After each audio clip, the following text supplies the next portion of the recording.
உறுதி செய்யும் விதமாக செயல்பட்டு வருகிறது. எனவே தமிழ்நாட்டை பொறுத்தவரை சமூக நீதியை கடைபிடிப்பதில் இந்த இடஒதுக்கீடு என்பது இன்றியமையாத ஒன்றாக தொடர்ந்து இருந்து வருகிறது. இந்த தீர்ப்பு செயல்படுத்தப்பட்டால் மாநிலத்தின் உரிமைகள் பாதிக்கப்படுவதுடன் மாநிலத்தின் உள்ஒதுக்கீடுகள் பாதிக்கப்படும்.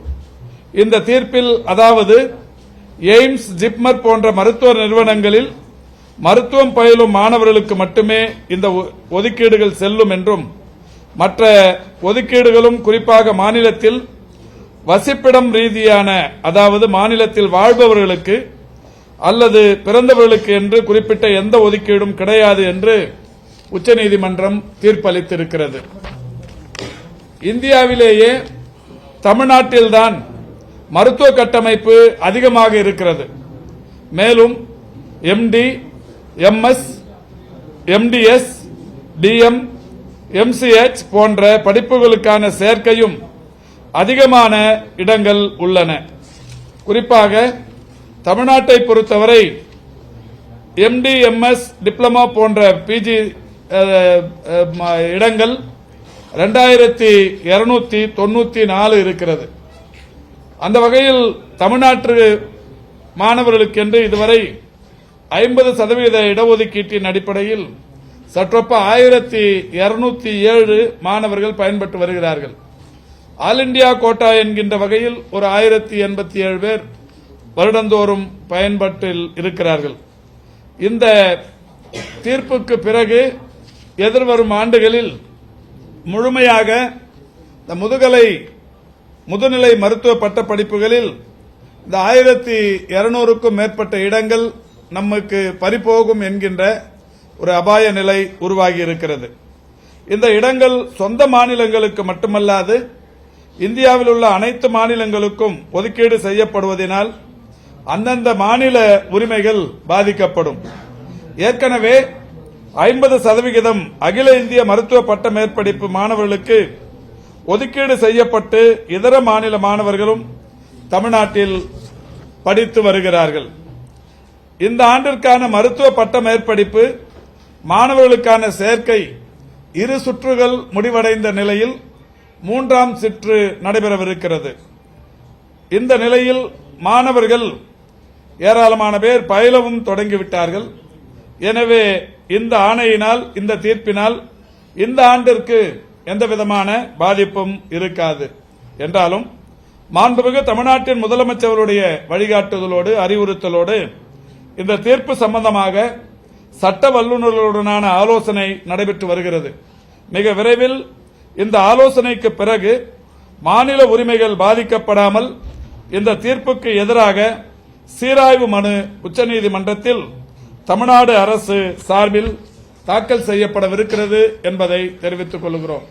மருத்துவ படிப்புகளை பொறுத்தவரை அது யூஜியாக இருந்தாலும் பிஜியாக இருந்தாலும் ஏற்கனவே தமிழ்நாட்டில் 15% இளங்கலை மருத்துவ இடங்களை பொறுத்தவரை 15% நேஷனல் ஆல் இண்டியா கோட்டா என்கின்ற வகையில் தரப்பட்டு வருகிறது. பிஜியில் 50% தரப்பட்டும் வருகிறது. இந்த நிலையில் கடந்த 2020ஆம் ஆண்டு ஒன்றிய அரசின் சார்பில் திடீரென்று சூப்பர் ஸ்பெஷாலிட்டி என்கின்ற அந்த மருத்துவ இடங்களை நமக்கான இந்த 50% இடஒதுக்கீட்டை பறித்து 100% ஆல் இண்டியா கோட்டாவுக்கு என்று மாற்றினார்கள்.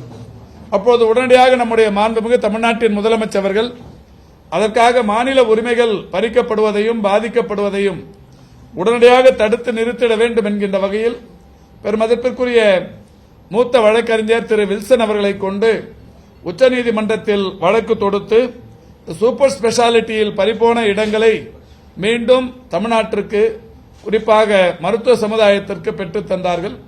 2020இல் வந்த அந்த ஆணைக்கு பிறகு 2022இல் அந்த அரசு பணியில் இருக்கிற மருத்துவர்களின் உரிமை மாண்புமிகு தமிழ்நாட்டின் முதலமைச்சர்களின் மூலம் காப்பாற்றப்பட்டு விட்டது. எனவே அந்த நிலையில் இன்றைக்கு இந்த இடஒதுக்கீட்டிற்கு ஏற்பட்டிருக்கிற பாதிப்பினால் இடஒதுக்கீடு 69% இடஒதுக்கீடு என்பது தமிழ்நாட்டில் இன்றைக்கு ஒரு வரலாற்று சிறப்புமிக்க வகையில் அனைத்து மக்களையும் சமூக நீதி கோட்பாட்டில் மிகப்பெரிய அளவிலான வெற்றிக்கு வழிவகுத்துக் கொண்டிருக்கிறது. இது பெரிய அளவிலான பாதிப்பை இது ஏற்படுத்தும். எனவே மாநில அரசின் 69% இடஒதுக்கீட்டிற்கு இது பெரிய அளவில் பாதிப்பை ஏற்படுத்தும். இது மட்டுமல்லாது தனியார் கல்லூரிகளில் இருக்கிற அந்த 50% அந்த இடஒதுக்கீட்டிற்கும் இதனால் பாதிப்புகள் ஏற்படும். அனைத்தையும் கடந்து மைனாரிட்டி இன்ஸ்டிடியூஷன்ஸ் என்கின்ற வகையில் தமிழ்நாட்டில் இருக்கிற இந்த மாதிரியான நிறுவனங்களுக்கும் கூட இது ரெசிடென்ஸ் பேஸ் என்று வருகிற போது அவர்களுக்கும் இந்த இடங்கள் கொடுப்பதில் பாதிப்பு ஏற்படும்.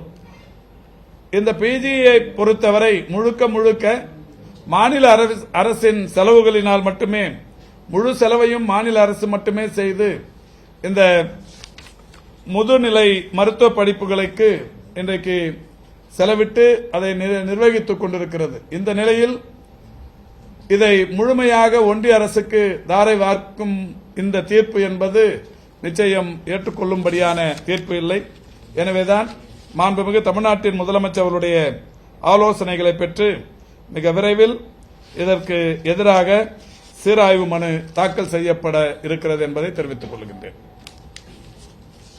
அவங்க என்ன சொல்றாங்க சார், எம்பிபிஎஸ் மாதிரி கடைநிலை மருத்துவ படிப்புகளுக்கு உள்ளூர் அளவுல வசிப்புடைய ஒதுக்கீடு நியாயமானது. ஆனா மாநில அரசு செலவு பண்ணி உள்கட்டமைப்பு உருவாகுது. அங்க இருக்கக்கூடிய தேவை அடிப்படையில் அதை நம்ம ஏற்றுக்கொள்ளலாம். உயர் படிப்புகளுக்கு வந்து ஏற்றுக்க முடியாது. உயர் படிப்பு இப்ப இங்க இருந்து போயிடலான்றீங்களா? அவங்க சொல்றது நியாயன்ற மாதிரி இருக்கு உங்களுது. இப்ப நீங்க சொல்ற உயர் படிப்பு இங்க இருந்து மாநிலத்தோட உரிமையை நம்ம விட்டு கொடுத்துடலாமா? மாநில இல்லங்க, மாநிலத்தோட உரிமைகள் விட்டு கொடுத்துடலாமா? இங்க அந்த செலவும் யூஜி படிக்கிறதுக்கா இருந்தாலும் சரி, பிஜி படிக்கிறதுக்கா இருந்தாலும் சரி, மாநில அரசு தான் முழு செலவையும் பண்ணுது. இங்க செலவு பண்ணி கட்டமைப்பை ஏற்படுத்தி இன்ஃப்ராஸ்ட்ரக்சர் எல்லாம் கிரியேட் பண்ணி இவ்வளவு பண்ணதுக்கு அப்புறமா இது வந்து நீங்க ஒன்றிய அரசுக்கு கொடுத்துருங்க இந்த உரிமைன்னு சொன்னா எப்படி ஏத்துக்க முடியும்? வேற ஏதோ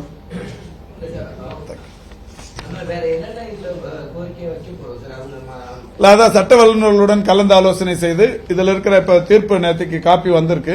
சம்பந்தப்பட்ட துறை அலுவலர்கள் சட்ட வல்லுநர்களோடு பேச இருக்கிறாங்க. பேசி முடிச்சிட்டு இதுல வந்து எந்தெந்த மாதிரி கோரிக்கை, அதாவது தமிழ்நாட்டின் உரிமைகள் எந்த இடத்திலையும் பாதிக்கக்கூடாது. குறிப்பா இந்த முதுநிலை மருத்துவ படிப்புல அரசு பணியில் இருக்கிற மருத்துவர்களுக்கு எந்த விதமான பாதிப்பும் ஏற்படாத வகையில் எந்தெந்த மாதிரியான கோரிக்கைகள் இதை வலியுறுத்துறதுங்கிறத பேசி முடிச்சிட்டு அதுக்கப்புறம் அதை தாக்கல் பண்ணுவாங்க.